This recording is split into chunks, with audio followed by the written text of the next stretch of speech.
అన్న ఏంటి ఎందుకు ఈ సభ జరగాల్సి వస్తుంది, ఏం చెప్తారు?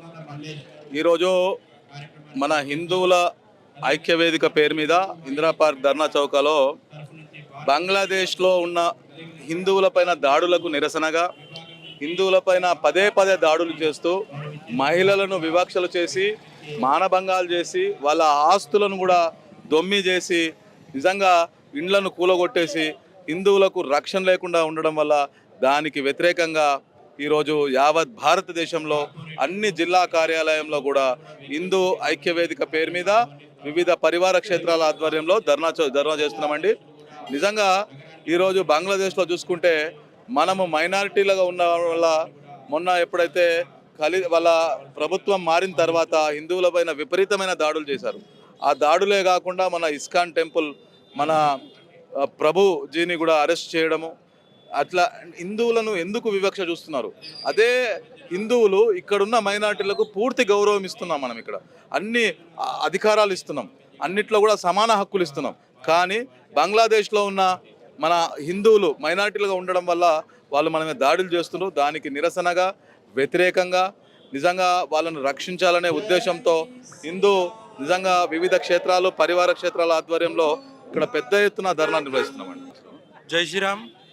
ఈ యొక్క బంగ్లాదేశ్ మీద దాడి ఏదైతే మన హిందూ సాంప్రదాయంలో శాంతి అనేసి ఉండదో దాన్ని తక్కువ అంచనా వేసుకొని వీళ్ళంతా దాడి చేయడం జరుగుతుంది. ఒక్కసారి హిందువులు తిరగబడితే మరి ఎక్కడ కూడా ఏమి ఉండదు, అది గుర్తుపెట్టుకోవాలా. పదే పదే హిందువుల పైన దాడి కరెక్ట్ అయినది కాదు. దయచేసి ఇంకొకసారి ఇట్లా అయితే పర్యాలు మళ్ళీ తీవ్రంగా ఉంటాయి. కాబట్టి ఇది హిందువులు కూడా ఐక్యతము అవుతున్నారు. ఇది జాగ్రత్త, తస్మాత్ జాగ్రత్త అని హెచ్చరిస్తున్నాం. ముందుగా మన బంగ్లాదేశ్లో హిందువులపై జరుగుతున్న దాడులని ఖండిస్తూ ఇవాళ హిందూ ఐక్య వేదిక ద్వారా సంఘీభావ సభ ఏర్పాటు చేయడం జరిగింది. బంగ్లాదేశ్లో గత కొన్ని రోజులుగా హిందువులపై దాడులు జరుగుతూనే ఉన్నాయి. మన హిందువులకి ఒక ధైర్యం ఇచ్చే విధంగా మనము ఈ సంఘీభావ సభను దీక్షను నిర్వహించడం జరుగుతుంది. అదేవిధంగా బంగ్లాదేశ్లో ఎవరైతే చిన్మయ కృష్ణ స్వామిని అరెస్ట్ చేశారో ముఖ్యంగా వారిని రిలీజ్ చేయాలనే ఉద్దేశంతో ఇవాళ మనం ఈ దీక్ష తీసుకోవడం జరిగింది. మొన్న నైట్ చిన్మయ కృష్ణదాస్ గారి అడ్వకేట్ని అనుచితంగా దాడి చేసి వారిని ఐసీయూ పాలు చేశారు. ఆ బంగ్లాదేశ్ కుక్కలని తీవ్రంగా శిక్షించాలని ఈ సభాముఖంగా మేము తెలియజేస్తున్నాము. ఆ చిన్మయ దాస్ వారి అడ్వకేట్ త్వరగా కోలుకోవాలని శ్రీకృష్ణుని ప్రార్థిస్తున్నాము.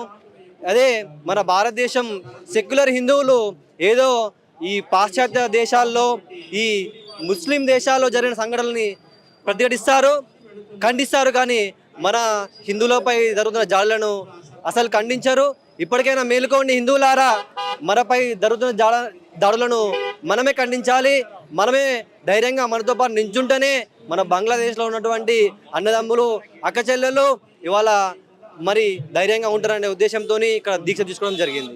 రీసెంట్ గా చూడొచ్చు తెలంగాణ రాష్ట్రంలో కూడా చాలా గుళ్ళ మీద దాడులు జరిగినాయి కదా, రాష్ట్ర ప్రభుత్వం ఏం చేస్తుంది? రాష్ట్రంలో వివిధ సంఘటనలు జరుగుతూనే ఉన్నాయి. దానికి అనుగుణంగా చర్యలు కూడా నడుస్తూనే ఉన్నాయి. అయితే గవర్నమెంట్ అనేది దాని మీద చర్యలు తప్పనిసరిగా తీసుకోవాలి. ఒక హిందూపై దాడి జరిగితే దాన్ని లైట్ తీసుకుంటారు.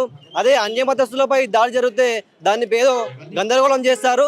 హిందువులపై దాడి జరిగితే కూడా అదే విధంగా రియాక్ట్ కావాలని గవర్నమెంట్ని సభాముఖంగా మేము కోరుకుంటున్నాము. జై శ్రీరామ్. ఇవాళ మేమందరం కూడా ధర్నా చౌక్లో బంగ్లాదేశ్ హిందువులకు సపోర్ట్ చేయడం వచ్చామన్నమాట. మెయిన్ రీజన్ అంటే సెక్యులర్ అనే వర్డ్ ఏదైతే యూజ్ చేస్తున్నారో మన కాన్స్టిట్యూషన్లో, యాజ్ పర్ ద ఖురాన్లో ఎవరైతే ఖురాన్ని పాటించారో వాళ్ళది ఖురాన్ సూరత్ నంబర్ 3 ఆయత్ నంబర్ 118లో ఏమంటే ఎవరైతే నాన్ ముస్లిమ్స్ ఉంటారో వాళ్ళు వచ్చి ఎప్పుడు కూడా అగేన్స్ట్ ఇస్లాం వాళ్ళని కాఫేర్ అని చేస్తారు. కాఫేర్ అయిన తర్వాత సెక్యులర్ అనే వర్డ్ హిందూ ముసల్మాన్ బాయ్ ఎట్లయితారు? అది కానే గారు. అంటే మనని పొలిటికల్ పార్టీస్ స్పెషల్లీ 70 years నుంచి కాంగ్రెస్ పార్టీ మనని మభ్య పెట్టుకుంటా వక్ఫ్ బోర్డ్ అనేది ఎప్పుడు 1987లో వచ్చింది. ఎందుకు వచ్చింది? On the basis of community. అంటే ముస్లిమ్స్కి వేరే కంట్రీ, హిందూస్కి వేరే కంట్రీ కావాలని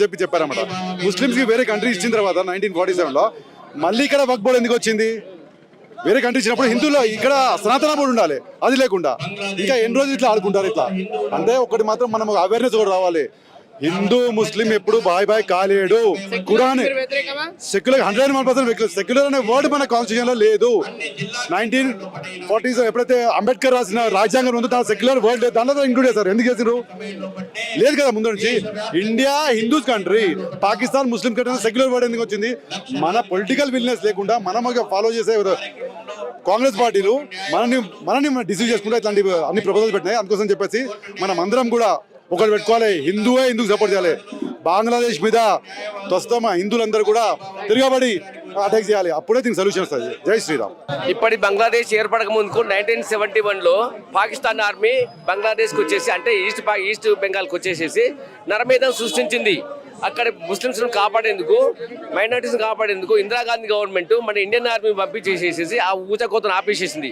అదేవిధంగా ఇప్పుడు మేము డిమాండ్ ఏం చేస్తున్నాం అంటే, అక్కడ ఉన్నటువంటి హిందూ జాతిని కాపాడేందుకు నరేంద్ర మోడీ గారిని కూడా మేము వినతి చేస్తున్నాం. అంటే మన ఇండియన్ ఆర్మీని పంపించేసేసి ఆ యొక్క హిందువులను కాపాడని మేము కోరుకుంటున్నాం. ఈరోజు భారతదేశంలో ఈరోజు భారతదేశం నుండి మేము ముస్లింలని తీవ్రంగా వ్యతిరేకిస్తున్నాము.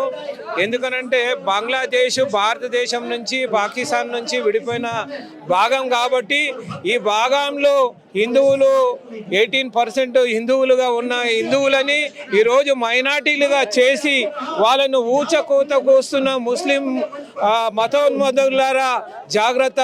హిందూ సమాజం మేలుకున్న రోజు మీ రక్తాన్ని ఏరులుగా పారుతాయి అని మేము గట్టిగా హెచ్చరిస్తున్నాము. కాబట్టి దాన్ని మీరు దృష్టిలో ఉంచుకొని హిందువులకు సరి అయిన విధంగా బంగ్లాదేశ్ ప్రధానమంత్రిగా ఉన్న యూనుస్ గారు, హిందూ దేశము ఒక్కసారి గర్జించిందంటే బంగ్లాదేశ్ తుఫాన్ లాగా కొట్టుకుపోతుందని మేము హెచ్చరిస్తున్నాం. జై భారత్ మాతా.